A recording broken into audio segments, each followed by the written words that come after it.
Bonjour à toutes et à tous, je suis ravie de vous retrouver dans votre émission Ensemble c'est mieux. Ce matin, on s'intéresse à l'endettement sous toutes ses formes. Celui qui nous permet d'acheter un bien, celui caché qui se niche dans nos finances via des abonnements qu'on oublie de résilier, celui qui nous amène parfois à une détresse financière. Avant d'entendre nos invités à ce sujet, partons tout d'abord retrouver Evan. Evan qui s'est rendu ce matin dans un parc animalier. Salut Anne Fantet et bonjour à tous. Ce matin, je suis à Carentoire dans le Morbihan pour vous faire découvrir la Ferme du Monde. C'est un beau parc paysager où on peut découvrir plus de 400 animaux sur 25 hectares et des animaux qui viennent de 5 continents. Donc on voyage tout en restant dans le Morbihan. Bonjour Rachel, bonjour Christian. Bonjour Evan. Bonjour Evan. Alors merci de nous accueillir ici. Est-ce que déjà vous pouvez nous donner un petit peu l'eau à la bouche? Quel type d'animaux on va pouvoir découvrir ici? Alors à la Ferme du Monde, vous pouvez y trouver que des animaux domestiques, des animaux d'élevage.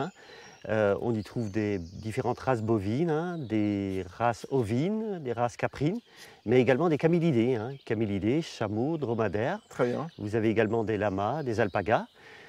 On a également différentes races porcines, des cochons laineux, des cochons mangalitsa.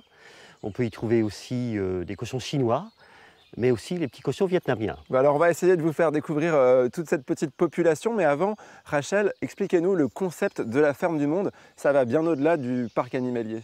Exactement. À l'origine, le parc a été donné par une carentorienne et c'est donc mon prédécesseur Serge Temet, le directeur de l'ESAT Le Bois Jumelles, qui a eu l'idée de développer ce concept de parc animalier. Donc c'est un parc animalier pas comme les autres, comme vous le disiez, parce qu'il est géré par des personnes en situation de handicap. Et donc c'est toute l'équipe qui, dès l'origine, a construit le parc et gère au quotidien le nourrissage des bêtes et l'accueil du public. Depuis maintenant 25 ans. On fête les 25, les 25 années. Happy birthday. Merci. Bon, on parlera du programme des festivités tout à l'heure. On va aller voir justement quelques animaux qu'on a réussi à appâter. Comme quoi avec la nourriture on y arrive. Ce sont des yaks. Des yaks, oui. Christian, expliquez-nous un petit peu la particularité de ces animaux. Alors les yaks, ce sont des animaux que l'on trouve au Tibet, en Asie, sur les hauts plateaux. Des animaux très rustiques. Ces animaux sont élevés surtout pour le transport. On s'en sert également comme animal de trait. On se sert aussi de leur poil, de leur laine. Et ils s'adaptent bien au climat breton? Oui, tout à fait, oui. Oui, aucun problème. Ils viennent d'Himalaya, ceux-là? Non, ils viennent d'un autre parc. Ah oui, d'accord, donc ils sont déjà nés dans le coin, quoi. Oui.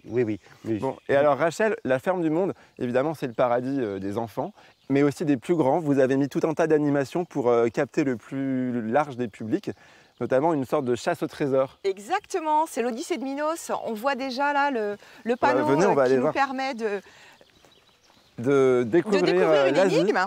Donc il faut vraiment avoir sa carte pour toute la durée de la visite. Et donc c'est une autre manière de visiter le parc en fait, avec une énigme qui nous amène d'une étape à l'autre sur tous les continents et qui plaît beaucoup aux ados. Et donc pour ceux qui ont bien œuvré tout au long de la visite, il y a le trésor dans le manoir à découvrir. Et qu'est-ce qu'on gagne?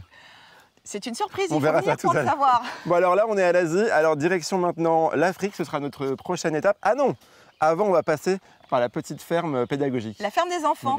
On va pouvoir aller voir les chèvres et les moutons. Et pour ça, on va y aller en train. Je vous laisse nous emmener. On y va. Voilà, c'est ça qui est bien, c'est qu'on voyage en train aussi. Allez, à tout à l'heure. À tout à l'heure, Evan. Place maintenant à notre dossier du jour consacré à l'endettement. On va parler endettement caché, endettement pour un emprunt, mais aussi surendettement. Et avec nous sur ce plateau, Emmanuel Fratini, bonjour. Vous êtes courtier co-associé chez AGF Finance Courtage. Jean-Bernard Lallange, bonjour. Vous êtes administrateur dans l'association Crésus Bretagne qui lutte contre le surendettement et l'exclusion bancaire des particuliers. Et on parlera aussi sport et handicap avec vous, Catel Roper, en deuxième partie d'émission. Bonjour à tous les trois. Alors j'aimerais d'abord qu'on revienne sur une tendance. Emmanuel Fratini, la France est l'un des pays d'Europe où le taux d'endettement des particuliers n'a cessé d'augmenter depuis ces 20 dernières années. Comment on explique une telle tendance ? Alors tout à fait, puisque les ménages français étaient endettés à hauteur de 53% en 2000 Et cet endettement est passé aux alentours des 100% en fait, actuellement en 2021. Alors comment ça s'explique? Il y a eu une explosion en fait, des encours de crédit. Entre 2000 et 2021, on est passé en gros de 404 milliards d'euros d'encours de crédit à 1360 milliards d'encours de crédit. Sachant que cette explosion est essentiellement due au crédit immobilier, puisqu'on a multiplié par 4 en fait, les encours de crédit immobilier entre 2000 et aujourd'hui. Donc ça veut dire qu'il y a de plus en plus de Français qui sont propriétaires? Alors, contrairement à ce qu'on pourrait croire, absolument pas, puisqu'on est en gros aujourd'hui à 58% de gens propriétaires en fait, de leur maison, et on était à 56% en 2000. D'accord, donc ça recule. Ça recule. Alors ça s'explique comment? Tout simplement, en fait, on a des revenus qui n'ont pas fortement augmenté. A contrario, le marché de l'immobilier lui a triplé en fait en 20 ans, et ça a des conséquences que les ménages en fait sont obligés d'emprunter beaucoup plus finalement pour accéder à la propriété. À titre d'exemple, un emprunt en 2000, en moyenne, on empruntait sur 14 ans. Aujourd'hui, on emprunte sur 19 ans. L'emprunt moyen était à peu près de 180 000 euros. Aujourd'hui, il est plutôt de 220 000 euros. Donc on voit effectivement qu'il y a une augmentation assez sensible en fait, du crédit immobilier dans la part en fait, d'endettement des ménages. Est-ce que ce taux d'endettement il va continuer à s'accélérer, vous pensez, même sous l'effet Covid? Alors, on a eu en fait un stop net avec le premier confinement, notamment, pour une raison simple, c'est que les agences immobilières étaient fermées. On avait aussi une peur, on va dire les choses, par rapport au Covid, parce qu'on ne savait pas encore ce que ça allait donner. Suite au premier confinement, en fait, les gens ont quelque part accepté aussi le contexte dans lequel on évoluait. Ça a donné également en fait, d'autres idées, c'est-à-dire que les gens se sont rendus compte que leur appartement était peut-être un peu trop petit, qu'un jardin c'était très bien, etc. Et donc ça a poussé, en fait, on a un engouement nouveau en fait, sur le marché de l'immobilier depuis la fin du premier confinement. Et on voit aussi que les taux d'emprunt sont historiquement bas. Est-ce que ça modifie un petit peu votre activité? Est-ce que les gens souhaitent renégocier davantage leurs prêts par rapport à avant? Alors, le stock de crédit dont on vient de parler, a été fortement renégocié en fait il y a 2 ans, 3 ans et 4 ans. Et donc aujourd'hui, très sincèrement, on a quasiment plus de demandes de renégociation. Si vous avez encore un crédit qui a été fait il y a plus de 2 ans ou 3 ans, où il reste une durée supérieure à 15 ans et un capital restant dû à peu près à 250 000 euros, dans ces cas-là, ça s'étudie. Alors on parle aujourd'hui d'un nouvel endettement, l'endettement caché. De quoi s'agit-il? Élément de réponse en images. Je comprends pas. Le 10 du mois, je suis déjà à 0. Tu t'es mis sur le dos, trop de dépenses. Plus d'un tiers des Français se retrouvent régulièrement à découvert. Bien gérer son budget, c'est d'abord être au clair avec ses dépenses réelles. Le piège, c'est l'endettement caché, c'est-à-dire accumuler de façon excessive des frais fixes sans s'en rendre compte. Si on a bien conscience des gros postes de dépenses tels que le loyer, un crédit immobilier ou le budget alimentation, on a tendance à minorer par exemple les multiples abonnements auxquels on souscrit, pour une plateforme de streaming vidéo ou musicale, pour le téléphone, pour Internet, sans parler des mensualités d'assurance, de mutuelle, d'électricité, ou bien encore les remboursements d'un crédit à la consommation, d'achats avec paiement différé, qui, bien que différés, finissent toujours par arriver. À l'heure où l'accès au crédit immobilier vient d'être encore facilité, avec la possibilité d'emprunter à un taux d'endettement maximum de 35% au lieu de 33%, et un allongement de la durée du prêt jusqu'à 27 ans, mieux vaut prendre en compte toutes ces dépenses pour que finance ne rime pas avec souffrance. C'est ce qu'on souhaite à tout le monde. En tout cas, alors ce sont des aspects que vous devez certainement aborder avec vos clients quand vous montez des dossiers d'emprunt. Emmanuel Fratini, cet endettement caché, ces abonnements multiples qu'on peut avoir aujourd'hui. Alors ça a pris une place importante en fait dans nos analyses de crédit. C'est d'ailleurs pour ça qu'on demande les 3 derniers relevés de compte de nos clients en fait, lors d'une étude de dossier. Tout simplement, ce qu'il faut qu'on vérifie au-delà du taux d'endettement qui est traditionnellement acquis dans l'établissement bancaire, c'est ce qu'on appelle le niveau de vie.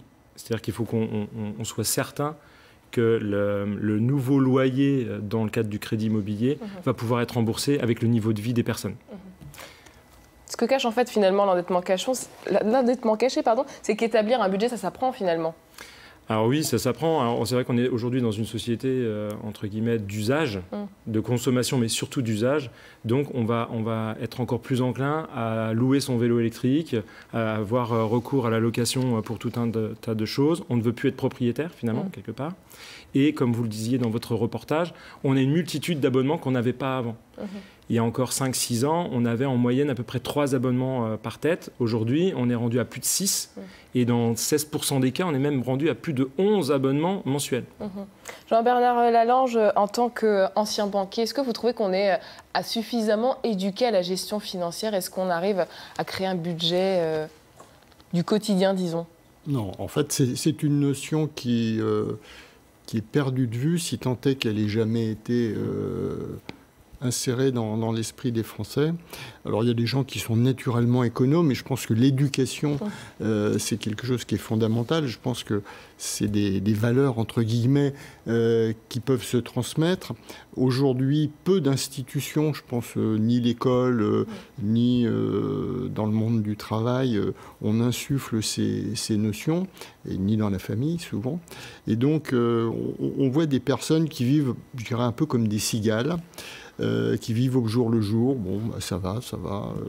Et puis, un jour, il y a des dépassements. Alors, puisqu'on parlait d'endettement, voire de surendettement, il y a des accidents très ponctuels.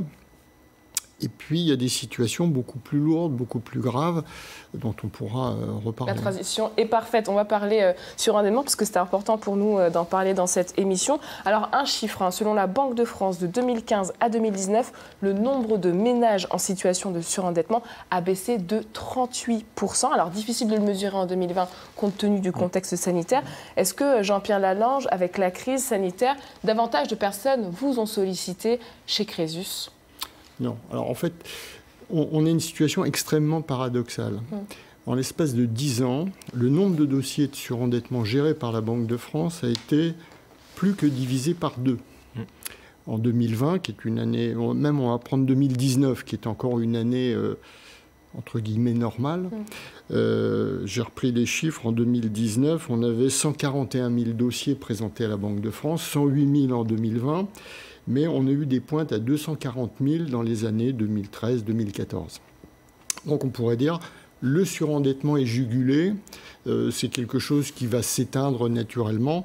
Or, le traitement du surendettement, il y a 30 ans qu'on s'y attache. Je commence à être un ancien autour de ce plateau. La Banque de France et l'État s'en est préoccupé dès 1990 et on pensait que c'était quelque chose qui allait être réglé en 2-3 ans.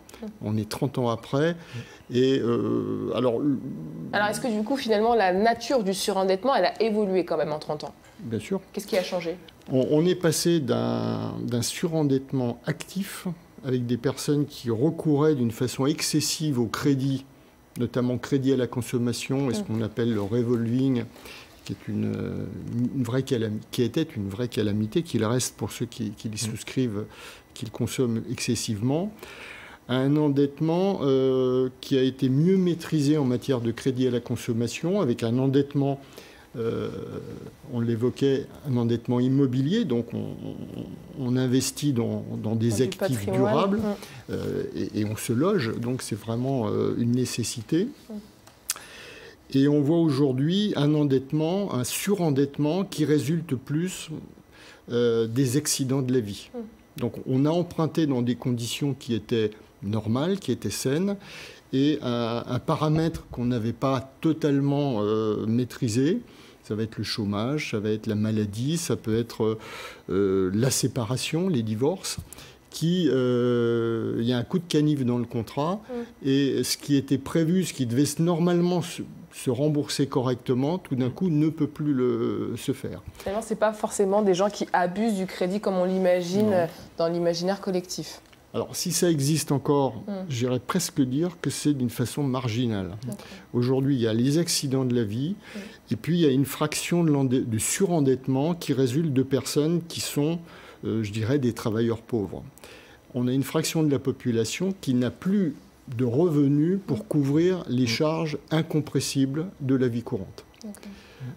quand vous touchez le RSA et les minima sociaux, c'est-à-dire le RSA pour une personne seule, c'est 500 €.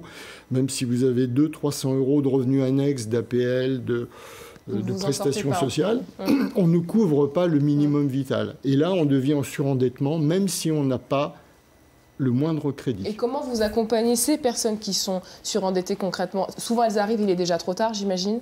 Tout à fait. On intervient totalement curatif. On aimerait faire du préventif et de la pédagogie, mais on est, je dirais, très largement préoccupé par le traitement curatif des situations d'urgence, des personnes qui sont déjà l'objet de poursuites par les huissiers, par les organismes qui ont prêté, qui exercent leur recours. Et donc, on en vient à colmater les brèches, à présenter un dossier à la Banque de France, la négociation avec les créanciers, ce qui pourrait être une solution lorsqu'il y a 1 ou 2 créanciers, n'est hélas plus possible. Et donc, on recherche à calmer le jeu, comme je le disais, à colmater les brèches qui sont béantes. Et quelle est l'issue dans les dossiers que vous traitez? Vous arrivez à effacer l'endettement? Vous arrivez à le suspendre, à l'étaler? Alors, le premier effet d'un dossier de surendettement, c'est passez-moi l'expression, c'est un cessez-le-feu. Parce que quelquefois, on est dans une situation quasiment de curée. Tous les créanciers, qui sont quelquefois plus d'une dizaine, exercent tous leur recours et on a affaire à un débiteur qui est totalement submergé, psychologiquement complètement déséquilibré. Et donc, on cesse les poursuites. Après, la Banque de France porte un jugement et prend une décision qui, dans aujourd'hui 50% des cas, se traduit par un effacement des dettes.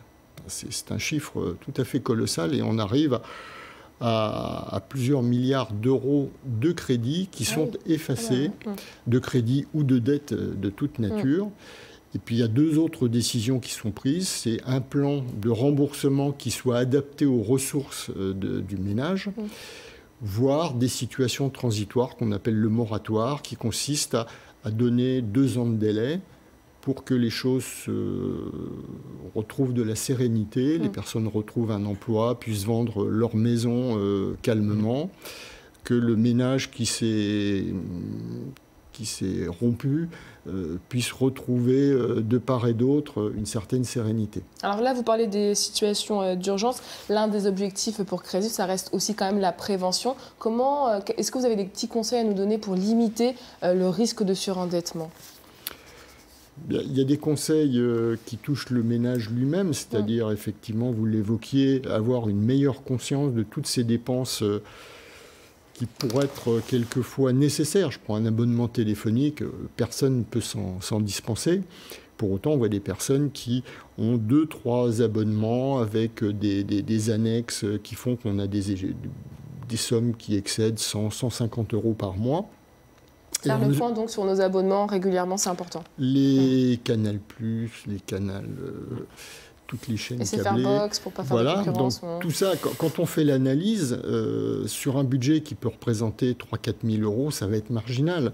Sur un budget qui est beaucoup plus contraint, ça représente quelque chose d'énorme et sur lequel il y a des économies à réaliser. Emmanuel Fratini, est-ce que vous avez des petits conseils à nous donner pour apprendre à mieux gérer finalement notre budget? Alors généralement, quand on passe à l'acquisition d'un bien immobilier, c'est le moment aussi où on se pose finalement avec son budget global, où on reprend en fait l'intégralité de ses dépenses pour regarder si le futur emprunt va pouvoir passer en fait dans le budget des ménages. Donc moment privilégié, et donc on va lister quelque part aussi tout ce qui est indispensable, non indispensable, etc. Et c'est peut-être le moment un petit peu privilégié pour résilier un certain nombre d'abonnements qui ne seraient pas forcément très utiles. Je crois qu'on peut tous essayer de le faire depuis chez nous. Merci beaucoup à tous les deux d'avoir participé à notre dossier du jour. C'est le moment à présent de retrouver notre cher Evan. Evan qui s'est invité ce matin à la ferme du Monde à Carentoire. Le meilleur voyage en train de ma vie ici à la ferme du Monde à Carentoire. Carole, expliquez-nous le concept de cette balade en train au milieu des animaux. En fait, c'est une visite commentée qui dure assez longtemps parce que ça dure 45 minutes. Mais là, vous avez toute l'histoire du parc et puis les animaux, on vous explique pourquoi on les élève, pourquoi ils sont là, quelle est leur utilité.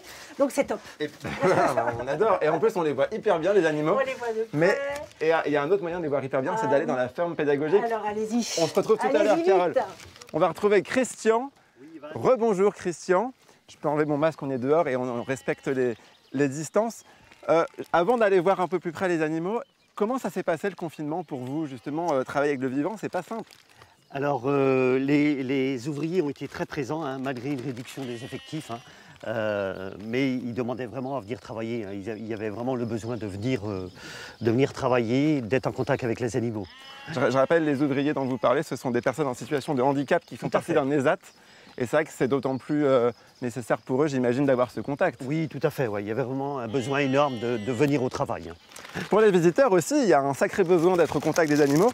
Et cet espace, la ferme des enfants, mais pas que des enfants d'ailleurs, il est chouette parce qu'on va pouvoir nourrir les petits habitants de la ferme. Les petits animaux, oui. On y va. On peut y trouver des chèvres naines, des moutons... Je vous laisse faire, c'est mieux. Des moutons d'Ouessant.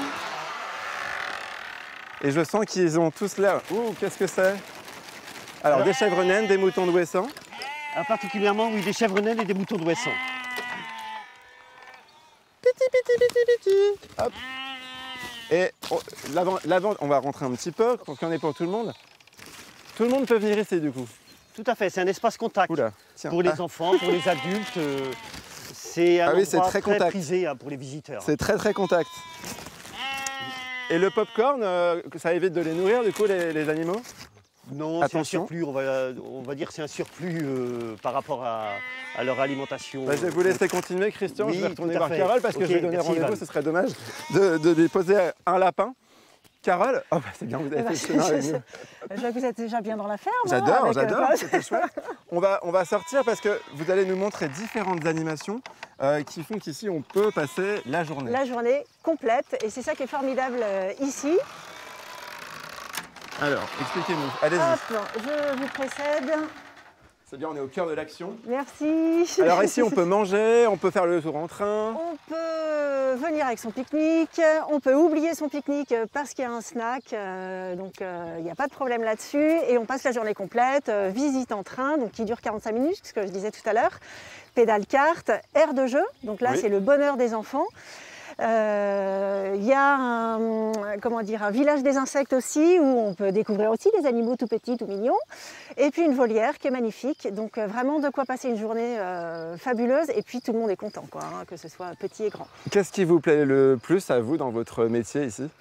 Moi, ce que j'aime vraiment ici, c'est travailler avec cette richesse humaine, puisque ce que vous disiez Christian et Madame Billan, on travaille avec des personnes en situation de handicap, donc déjà c'est vraiment formidable.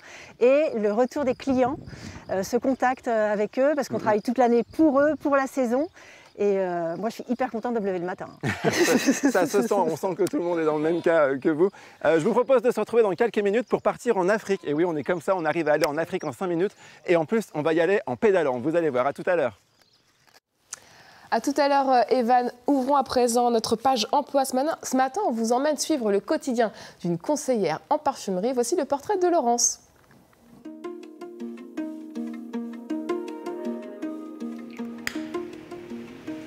Alors, l'eau d'Adrien, voici madame, je vous fais voyager, nous partons en Toscane. Et l'eau d'Adrien, le grand iconique de la maison, puisque cette année, au mois de septembre, nous allons fêter les 40 ans de ce parfum. Je m'appelle Laurence Usan, j'ai 54 ans et je suis conseillère en parfumerie.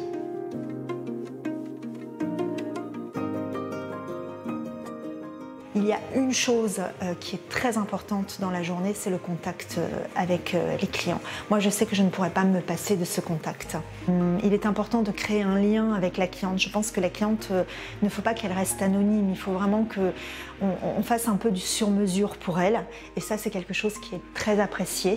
On arrive à répondre aux besoins de la cliente, puisque effectivement, nous avons différentes familles de parfums. Donc on a la famille des Hespéridés, des Boisés, Nous avons la famille des fleurs blanches, des gourmands, nous avons la famille des poudrés, des fruités. Donc voilà, on peut déjà avoir notre petite idée vers quelle famille nous dirigerons la cliente. Toutes, on peut s'identifier à un parfum. Il peut effectivement évoquer un souvenir de notre vie, également un voyage. Et là, actuellement, ça fait du bien. Et je pense que grâce au parfum, voilà, on peut soit partir très loin, soit voyager, ou alors évoquer plein de souvenirs. Au plaisir de vous revoir et puis belle découverte. C'est une profession que j'ai décidée très jeune. J'avais cette passion des parfums, des cosmétiques. J'ai bien choisi parce qu'en fait, je suis toujours aussi motivée, je suis contente d'aller travailler et j'ai toujours la même passion. Et parce que pour moi, chaque jour en fait est différent. On est dans un bel univers, vous apportez en fait du réconfort à vos clientes, vous apportez du rêve, vous apportez de l'émotion et je pense qu'on peut lui apporter aussi beaucoup de bonheur avec le parfum. C'était le métier de conseillère en parfumerie. Pour en savoir plus sur la formation et les débouchés, nous sommes avec Mathieu Doard. Bonjour Mathieu. Bonjour à tous. Mathieu. Ah, on vous entend enfin. Vous êtes conseiller Pôle emploi à Quimper. Alors, dans quel type de structure peut travailler un conseiller en parfumerie? Alors, principalement en magasin, mais c'est vrai, on peut avoir du magasin indépendant, on peut avoir des grandes enseignes spécialisées également. Et puis, dans certaines villes, on peut travailler auprès de grands magasins où les marques de parfums ont des stands spécifiques. C'est un métier qui nécessite un diplôme particulier, Mathieu ? Alors, c'est vrai qu'on pourrait dire que le métier est accessible sans diplôme, mais au vu des profils et des demandes des employeurs, on recherche surtout des personnes qui ont quand même une qualification de type CAP ou Bac Pro dans le domaine de la cosmétique, l'esthétique, la parfumerie. Et puis, si on veut évoluer ensuite sur des postes de responsable de marque ou responsable de boutique, là, on va plus effectivement être sur des formations Bac plus 2 ou Bac plus 3 dans le domaine de la cosmétique. Alors Laurence disait vouloir apporter du rêve. Quelles sont les qualités humaines requises dans ce métier? Bon, elle a très bien dit aussi, hein, effectivement, dans la petite présentation du métier, on est sur du contact client, du relationnel. On est là pour orienter, conseiller et puis raconter aussi une histoire du parfum et peut-être faire remémorer certains rêves ou pensées d'enfants. Un dernier conseil pour ceux qui souhaitent s'engager dans cette voie?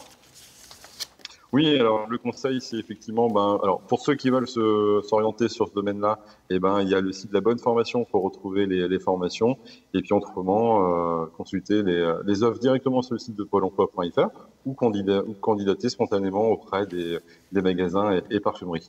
Merci beaucoup Mathieu pour toutes ces informations. À la prochaine. Merci. Bonne journée. Et comme chaque jour, on met à l'honneur des personnalités engagées sur notre territoire. Ce matin, on braque nos projecteurs sur votre vie, Catel, une vie multiple, infirmière, multiples médailles au championnat de France Parasurf et une vie qui bascule en 2018. Qu'est-ce qui s'est passé pour vous ? Alors, j'ai une histoire un petit peu compliquée, mais schématiquement, j'ai eu une intervention sur les cervicales et qui a dégénéré. Et donc, je me retrouve aujourd'hui avec un tableau de tétraplégie. Donc, je vis et je me déplace désormais en fauteuil roulant. Alors, cet handicap ne vous a pas empêché de continuer à faire du sport. En 2018, vous découvrez le parasurf. Oui, alors 6 mois après mon intervention, on me met sur une planche de surf. Alors il faut savoir que j'ai toujours pratiqué beaucoup de sport, j'ai toujours été très active. Et là, pour moi, c'est une révélation. Voilà, je découvre la glisse, je découvre une autonomie que je n'ai plus au niveau de ma mobilité sur une vague. Et ça a presque été une renaissance. Alors il y a aussi certainement le contact avec l'océan, qui est un milieu dans lequel je vis depuis mon enfance aussi. Alors pour appréhender cet handicap, vous avez fait ce qu'on appelle la paire-émulation, je l'ai bien prononcé. Expliquez-nous en quoi ça consiste et comment ça a été quelque chose de très important, en tout cas dans votre parcours, suite à votre accident. Alors quand on sort d'un parcours de rééducation, on est pris en charge par des spécialistes du handicap, mais qui sont des personnes valides qui vont nous donner des conseils. La paire-émulation, c'est un partage d'expérience entre pairs, donc entre pairs P-A-I-R, qui permet une meilleure autonomie de vie. Alors attention, quand je dis autonomie, on peut être complètement dépendant pour tous les actes de la vie quotidienne, mais être autonome dans ses choix de vie. Et c'est quelque chose que vous utilisez dans votre association FAST aussi aujourd'hui? Tout à fait. Qu'est-ce que vous faites alors concrètement? On n'imagine pas ce que ça peut représenter. Alors, FAST, c'est une association de surfeurs handicapés qui travaille sur la performance. Et concrètement, par exemple, on se déplace en compétition internationale sans aucune assistance valide, donc uniquement entre personnes handicapées. Très très concrètement, par exemple, moi dans ma catégorie, je suis assistée pour qu'on me pousse sur la vague au départ, avant de rider toute seule, et mon assist est lui-même amputé d'un bras. D'accord. Voilà. C'est quoi le message que vous voulez faire passer à travers ça? Je pense qu'on a envie de changer un petit peu le prisme dans lequel on voit la personne handicapée. Souvent, c'est quelqu'un d'un peu léthargique, qui ne se bouge pas beaucoup, qui a besoin de beaucoup d'assistance. Or, je pense qu'on peut faire preuve d'autodétermination aussi. Et puis prendre les choses en main. Là, en l'occurrence, c'est une discipline qui est très récente. Rien n'existe, tout est à construire. Et donc, on a choisi de s'y mettre. Changer le regard. Est-ce que vous auriez imaginé un jour devenir championne d'Europe et vice-championne du monde de parasurf? Alors, pas du tout. Pour la petite histoire, moi, j'ai vécu à Tahiti. Donc, mes enfants ont surfé. Et moi, je me trouvais beaucoup trop vieille pour monter sur une planche de surf, même si ça me faisait très envie. Et il a fallu qu'à 45 ans, je me retrouve en situation de handicap pour m'allonger sur une planche et puis finalement que ça devienne quelque chose de prépondérant dans ma vie. Est-ce que vous diriez que c'est comme une revanche sur la vie? On dit toujours ça quand on fait des choses extraordinaires, comme ce que vous faites. Je ne sais pas si c'est une revanche. En tout cas, je pense que c'est... Finalement, aujourd'hui, je vois le handicap comme une opportunité de découvrir autre chose dans ma vie, tout simplement. Alors aujourd'hui, vous avez même décroché un diplôme experte en situation de handicap. Oui. Comment vous traduisez cette compétence dans votre travail? Pourquoi vous avez voulu avoir ce statut? C'est un diplôme qui permet d'accompagner d'autres personnes en situation de handicap, donc en pérémulation notamment, mais aussi sur des ateliers d'éducation thérapeutique. Ça permet d'avoir une bonne posture aussi par rapport à la personne qu'on accompagne. Et ça prend... c'est toute la globalité en fait, de la personne qu'on prend en charge.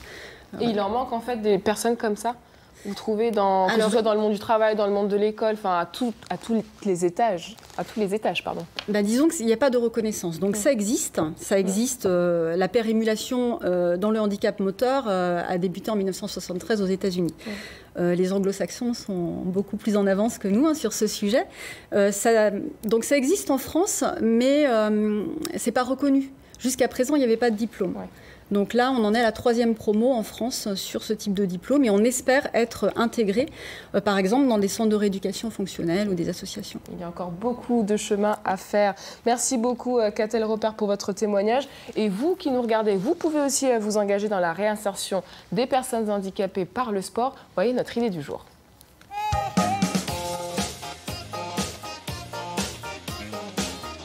Depuis mon accident, j'ai l'impression de stagner. Pourquoi tu ne ferais pas du sport? C'est possible. Le sport est une façon de poursuivre la rééducation des personnes handicapées moteurs après un accident, mais c'est aussi pour elles un formidable moyen d'insertion. Le sport permet de s'ouvrir aux autres, de partager des émotions et de retrouver confiance en soi.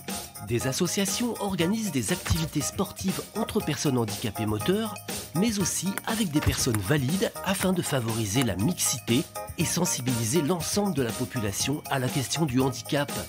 Tous les bénévoles sont les bienvenus pour participer ou encadrer. Gladys, elle, s'est engagée depuis 8 ans dans l'association comme les autres. Je suis moi-même en fauteuil roulant, j'enseigne et je pratique la danse inclusive. En tant que prof, je propose des ateliers de danse. Ces moments permettent d'échanger sur les bienfaits de l'activité physique. Dans l'association, il y a également d'autres bénévoles comme moi qui partagent leur passion, leur expérience du handicap. J'aime transmettre mon expérience à des personnes qui n'ont pas encore apprivoisé leur handicap. Mais le plus beau des cadeaux, c'est quand un bénéficiaire dit qu'il veut devenir bénévole à son tour.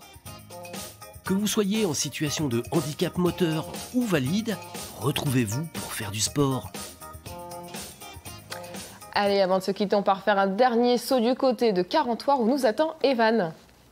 Ce qui est super à la ferme du Monde à Carentoire, c'est qu'on peut traverser 5 continents, découvrir des animaux et on fait tout ça en petit pédale-kart comme on dit ici. Et en plus, j'avoue que ça muscle les mollets. Voilà, quelle arrivée en fanfare.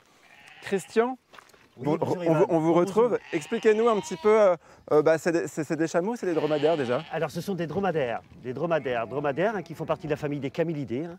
Alors les dromadaires n'ont qu'une seule bosse, hein, contrairement aux chameaux, 2 bosses, 2 syllabes. Ah, c'est le moyen pour s'en souvenir. La façon de retenir. Ils sont gentils, on peut leur faire une caresse ou oui, pas de trop souci, oui, pas de souci. Et ces animaux, ils viennent d'où? Alors ça, ce sont des animaux qui viennent d'un cirque. Ces animaux sont arrivés il y a à peu près 4 ans sur le parc. Et à l'état naturel, en tout cas, on les trouve principalement, c'est en Afrique ou ça peut être un peu ailleurs? On les trouve plutôt en Afrique. Et ils vivent avec des chèvres au quotidien, ça les saoule pas parce qu'elles n'arrêtent pas de bêler? Non, il n'y a pas de souci. Hein. Au niveau alimentation, ils ont la même alimentation, hein, basée surtout sur du foin et de l'herbe. Et puis en plus, là, ils sont en pleine mue, ils sortent de l'hiver. Oui, tout à fait, oui, ils vont perdre leur laine. Vous avez dû voir tout à l'heure les chameaux hein, qui perdent davantage leur laine que les dromadaires actuellement. Là. Bon, moi je reste derrière la clôture parce que les chèvres, elles sont un peu folles. Merci beaucoup Christian. Carole, bonjour. Bonjour Evan. Alors expliquez-nous comment se passe la visite avec ces petits pédale-cartes justement. Alors c'est un autre moyen de visiter le parc, très sympa, comme vous avez pu le tester, ouais. Très sportif. Oui, hein. j'avoue. Et c'est très sympa parce qu'en fait on est un petit peu plus bas que debout ou qu'en train. Et on peut découvrir justement les animaux à une autre échelle. Et donc c'est très rigolo. Alors les parents adorent, les enfants adorent, les adolescents en raffolent. Donc c'est du bonheur pour tout le monde. C'est ce qu'on disait ici, il y en a pour vraiment tous les âges. Pour tous les âges. Et c'est ça qui est vraiment très sympa. C'est vraiment un parc familial et tout le monde s'y retrouve en fait. Et pour les 25 ans, vous avez prévu tout un programme d'anniversaire? Alors pour les 25 ans, on a concocté un programme de folie. D'ailleurs, je vous le donne parce que j'espère bien que vous reviendrez. Ah bah, je ne vais peut-être pas venir à toutes les dates. Voilà. Mais ouais. Alors déjà, pédale-carte pour la fête des pères, une demi-heure offerte à tous les papas. Ah, il n'y a pas de raison qu'il n'y ait que les mamans et des petites surprises. Et puis plein de belles choses, notamment le 12 juin, vous voyez, une séance de yoga, relaxation, pour se reconnecter avec la nature et tout ça, au milieu des chèvres, de tout ce que vous voulez. Donc ça va être D'ailleurs, on va top. se mettre là, comme ça, vous allez profiter d'une autre espèce de chèvre. Exactement. Donc le yoga, qu'est-ce qu'on a d'autre pendant l'été? Eh ben, on va voir aussi une journée préhistoire le 3 juillet, donc avec initiation à la chasse au tir au propulseur, etc. Et plein de choses. Tout est sur notre site internet, de toute façon, je vous inviterai à le découvrir. Oui, exactement. Et justement, le parc est ouvert, j'imagine, tout l'été, tous les jours? Ouais, tous les jours, 10h-18h, 10h-19h en juillet et août.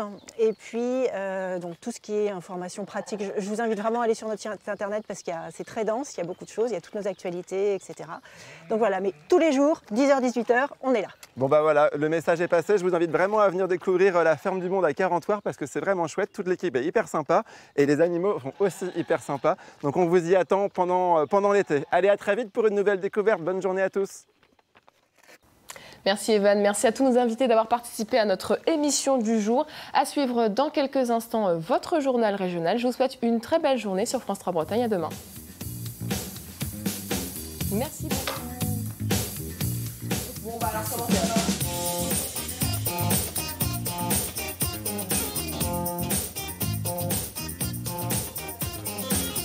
va ?